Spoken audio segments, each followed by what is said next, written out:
Next देखिए बच्चों, now come to the unit of C, unit of capacitance, unit of C. अब देखिए बच्चों, सी जो है, this C is equal to Q by V, C is equal to Q by V. जो C है बच्चों, this is equal to charge by potential difference.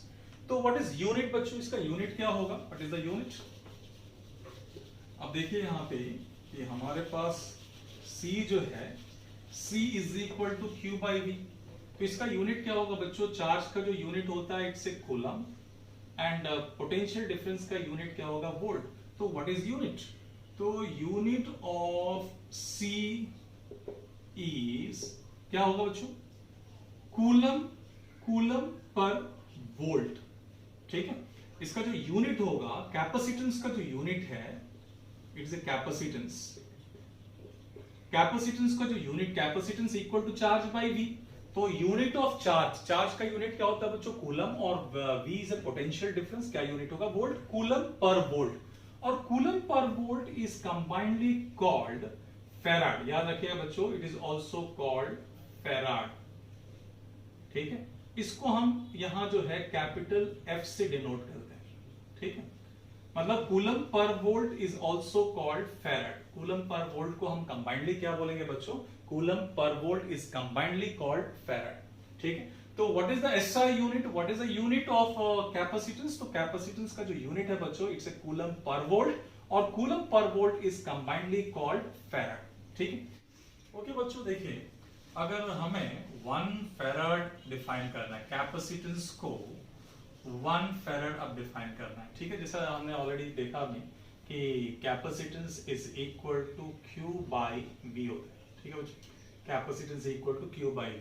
तो हमें अगर C को 1 फेराड अगर डिफाइन करना है, ये 1 फेराड अगर इसे डिफाइन करना, तो ये क्या होगा बच्चों, इट्स 1 कूलम बाई 1 वोल्ट। ठीक है, अगर मान लीजिए मुझे डिफाइन करना है 2 फेराड, तो 2 फेराड क्या होगा बच्चों, ये 2 फेराड जो होगा, इट्स 2 कूलम बाई 1 वोल्ट। अगर मान लीजिए मुझे डिफाइन करना है 4 फेराड, तो 4 फेराड क्या होगा बच्चों, इट्स 4 कूलम बाई 1 वोल्ट। तो आपको एकदम क्लियरली दिख रहा है बच्चों यहाँ पे कि जैसे जैसे आप यहाँ पे चार्ज को इंक्रीज कर रहे हैं, ठीक है, चार्ज यहाँ पे क्या हो रहा है बच्चों, इंक्रीज हो रहा है। तो चार्ज जब इंक्रीज हो रहा है तो कैपेसिटेंस यहाँ पे क्या हो रहा है, आपका इंक्रीज हो रहा है। लेकिन पोटेंशियल देखिए, हम यहाँ पे पोटेंशियल में कोई चेंजेस यहाँ पे नहीं आ रहा है, इसका मतलब पोटेंशियल जो है डिक्रीज हो रहा है यहाँ। तो पोटेंशियल अगर हम यहाँ डिक्रीज करें और चार्ज को अगर इंक्रीज करें, तो कैपेसिटेंस क्या होगा बच्चों, इंक्रीज होगा। ये इस फॉर्मूला से हमें समझ आ रहा है। ठीक है, तो 1 फेराड आप कैसे डिफाइन करोगे, 1 capacitance is said to be of 1 farad if 1 coulomb charge increase the potential by 1 volt। 2 farad क्या होगा बच्चों, 2 फेराड आप कैपेसिटेंस कंडक्टर का कैसे डिफाइन करेंगे, तो capacitance is said to be of 2 farad if 2 coulomb of charge increase potential by 1 volt. 4 farad क्या होगा, 4 coulomb charge increase its potential by 1 volt.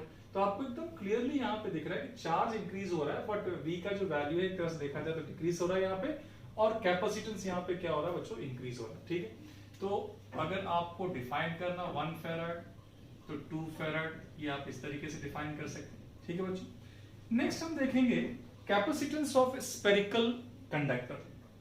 अब देखिए कैपेसिटेंस ऑफ स्फेरिकल कंडक्टर कैसे हम फाइंड आउट करेंगे। हमारे पास अगर मान लीजिए कोई स्फेरिकल कंडक्टर है, हम फाइंड आउट करेंगे कैपेसिटेंस ऑफ स्फेरिकल कंडक्टर। जैसे मान लीजिए कि स्फेरिकल कंडक्टर आप बोल दीजिए, स्फेरिकल कैपेसिटर आप बोल दीजिए, कोई फर्क नहीं पड़ता है। हमारे पास देखिए अगर कोई स्फेरिकल कंडक्टर है बच्चों, जिसका रेडियस है r, और हमने इसको चार्ज दिया है बाहर से, मान लीजिए हमने चार्ज इसको दिया हुआ है कंडक्टर को, we know that charge always resides over the surface of the conductor। तो हमने इसको बाहर से चार्ज दिया है, मान लीजिए Q। तो यहाँ जो चार्ज है बच्चों Q है। तो अगर इसको चार्ज हम Q देंगे, इसके सरफेस पे अगर Q चार्ज है, तो what is the potential on the surface बच्चों। ठीक है, what is the potential on the surface, हमें पता है कि यहाँ पे चार्ज को हम यहाँ इस पॉइंट पे कंसीडर कर सकते हैं। What is the potential on the surface बच्चों? तो potential on the surface is equal to Q by R. ये फॉर्मूला होगा पोटेंशियल ऑन द सरफेस। ये ऑलरेडी हमें पता है कि पोटेंशियल का जो फॉर्मूला होता है, अगर रेडियस r है और हमने बाहर से इसको चार्ज दिया है q, तो what is the potential on the surface? Potential on the surface equal to kq by r। Since we know that हमें फाइंड आउट क्या करना, हमें तो कैपेसिटेंस निकालना है। तो we know that capacitance C is equal to q by v। C is equal to q by v। अब यहाँ v को सब्स्टिट्यूट करें, तो v को अगर हम यहाँ सब्स्टिट्यूट करेंगे बच्चों, तो C इज इक्वल टू क्या हो जाएगा? q by k q by r। q cancel हो गया बच्चों, तो यहाँ पे what is the value of C? तो C is equal to r by k। C is equal to R by K.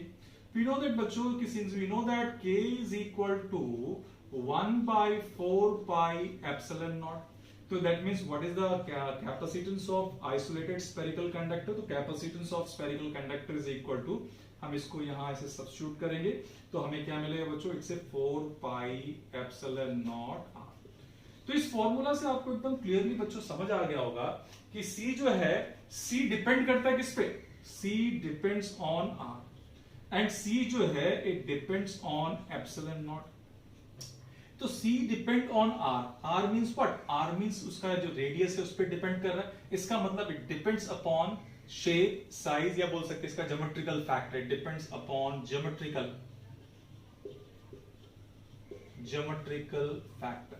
और ये epsilon naught पे डिपेंड करता है बच्चों। तो epsilon naught पे डिपेंड करने का मतलब it depends upon nature of medium। क्योंकि यहाँ जो मीडियम बच्चों, यहाँ मीडियम जो है, दिस मीडियम इज एयर। अगर इसकी जगह कोई और मीडियम होता तो वहां पे हम medium of permittivity of medium वहां पे पुट करते। तो यहाँ पे एप्सिलॉन नॉट क्या चीज है? Epsilon not is a permittivity of free space. Clear बच्चों कि जो C है, C depend upon R and C depend upon epsilon not, but not depend upon charge and V। Charge और पोटेंशियल डिफरेंस पे depend नहीं करता है। Depend किस पे करता है बच्चों? ज्योमेट्रिकल फैक्टर पे डिपेंड करता है एंड एप्सिलॉन नॉट पे डिपेंड करता है। अब देखिए, अगर कुछ प्रॉब्लम हम कुछ न्यूमेरिकल्स करते हैं यहाँ, ध्यान दें। अगर मान लीजिए कि हमारे पास, एग्जांपल देखें, हमारे पास अगर मान लीजिए कोई स्फेरिकल कंडक्टर है जिसका जो रेडियस है बच्चों r है, ठीक है। रेडियस मान लीजिए हमारे पास, रेडियस मान लीजिए 1 मीटर, मान लीजिए रेडियस इज 1 मीटर, ठीक है। और इसके ऊपर मान लीजिए चार्ज, बाहर से इसको चार्ज दिया गया, ठीक है। तो आपसे क्वेश्चन ये पूछा है कि इसके ऊपर चार्ज मान लो क्यू चार्ज या कोई भी चार्ज हमने दिया है। अब पूछा है कि what is the capacitance of spherical conductor, जिसका रेडियस जो है r है। तो स्फेरिकल कंडक्टर का कैपेसिटेंस क्या होता है बच्चों? स्फेरिकल कंडक्टर का कैपेसिटेंस होता है 4 पाई एप्सिलॉन नॉट r। अब देखिए यहाँ पे, अब ये 4 पाई एप्सिलॉन नॉट हमें पता है कि 1 बाई 4 पाई एप्सिलॉन नॉट का जो वैल्यू होता है बच्चों 9 इंटू 10 टू द पावर 9 होता है। तो यहाँ जब पुट करेंगे तो ये क्या होगा? 1 by 9 into 10 to the power 9 और रेडियस इज 1 मीटर, रेडियस 1 हो जाएगा। अब इसको हम सॉल्व करें बच्चों, तो अगर इसको सॉल्व करेंगे तो हम इसको ऐसे लिख सकते हैं 10 by 9 into 10 to the power 10, ठीक है। और अगर इसको मैं सॉल्व करूं तो ये क्या होगा बच्चों? It's 1.1 into 10 to the power minus 10, 1.1 into 10 to the power minus 10 farad, ठीक है बच्चों। तो जो कैपेसिटेंस हमारे पास जो आ रहा है, ये वैल्यू आपको यहाँ पे मिल रहा है and this value is very very small. ये वेरी स्मॉल, बहुत छोटा वैल्यू बच्चों, इट्स ए वेरी स्मॉल।